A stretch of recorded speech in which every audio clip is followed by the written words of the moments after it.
युवा पेशेवरों के लिए सेवानिवृत्ति योजना बनाना बहुत महत्वपूर्ण है और जितनी जल्दी शुरुआत की जाए उतना ही बेहतर है।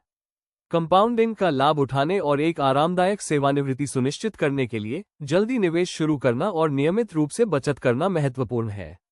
कुछ लोकप्रिय और कारगर रिटायरमेंट योजनाएं दी गई हैं जो युवाओं 20 और 30 में के लिए फायदेमंद हो सकती है। 1. राष्ट्रीय पेंशन योजना NPS national pension system Bharat सरकार की योजना है।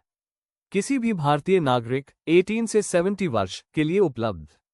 हर महीने सालाना योगदान देकर रिटायरमेंट के बाद पेंशन प्राप्त कर सकते हैं। इसमें टैक्स छूट 80C और 80CCD 1B के तहत मिलती है। कम risk long term growth tax लाभ। 2. पब्लिक प्रोविडेंट फंड PPF सार्वजनिक भविष्य निधि पोस्ट ऑफिस और बैंकों में खोला जा सकता है। 15 साल की लॉक इन अवधि। सालाना 7 से 8% के आसपास ब्याज मिलता है। टैक्स फ्री ब्याज और मैच्योरिटी। सुरक्षित tax free long term saving.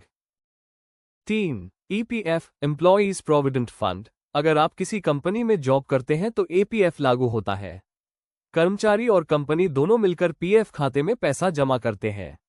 Retirement के समय अच्छा फंड बन जाता है। सुरक्षित कंपनी का योगदान भी शामिल tax benefit.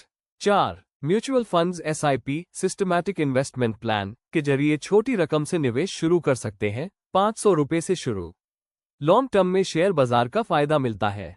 ALSS equity linked saving scheme tax बचत के लिए अच्छा विकल्प है। हाई रिटर्न थोड़ा रिस्क के साथ लचीलापन टैक्स सेविंग ALSS। 5. अटल पेंशन योजना APY असंगठित क्षेत्र के लिए उपयुक्त। 18 से 40 साल की उम्र वाले लोग जुड़ सकते हैं।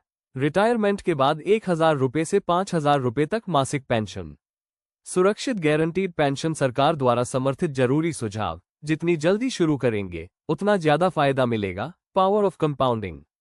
अलग अलग योजनाओं में निवेश करें ताकि रिस्क और रिटर्न का सही संतुलन बना रहे। हर साल निवेश को रिव्यू करें।